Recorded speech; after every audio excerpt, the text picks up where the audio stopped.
Watch out, Tula. All right, next stop is the pigs.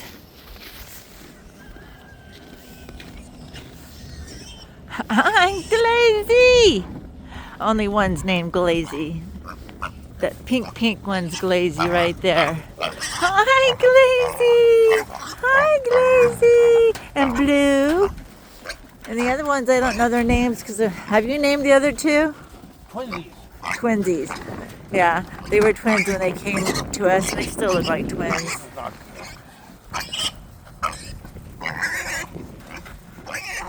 Yes, Glazy, you've gotten so big. Glazy's going to be our breeder pig.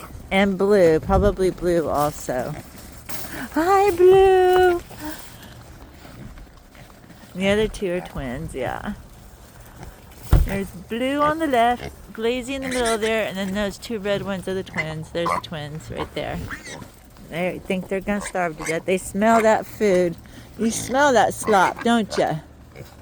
Those were pillows out there. Couch pillows. Okay. Rick is going to feed them.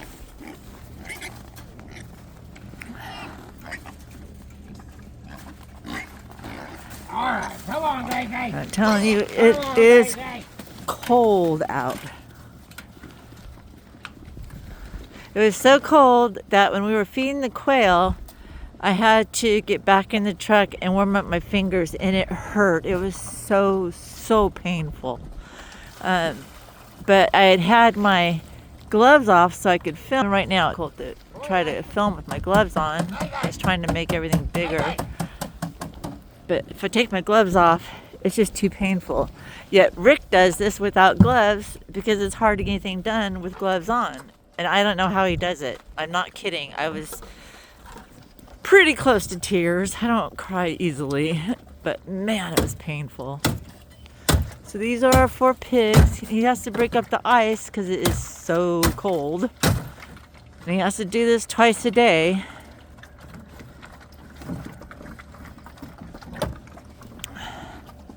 This is why we need a 4x4.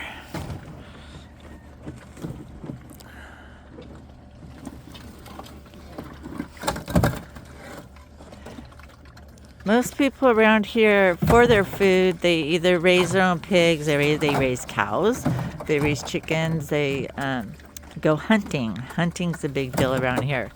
Buying meat from the grocery store, with all due respect, and I'm not going to say all grocery stores, I'm not going to name names, but first of all, we got to travel a ways to the nearest one.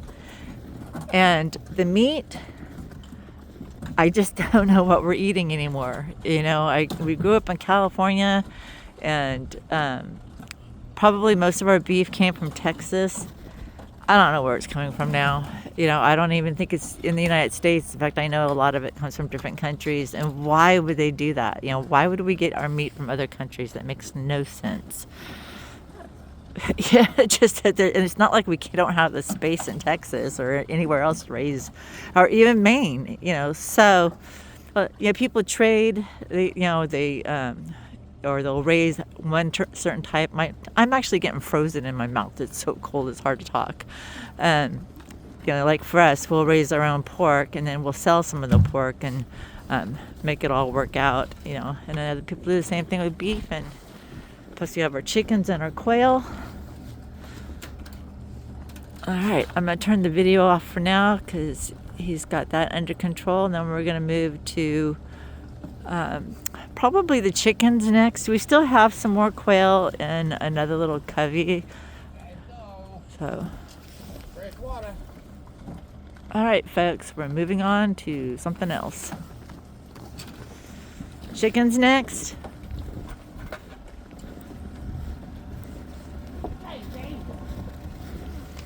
Oh, he's getting one more water.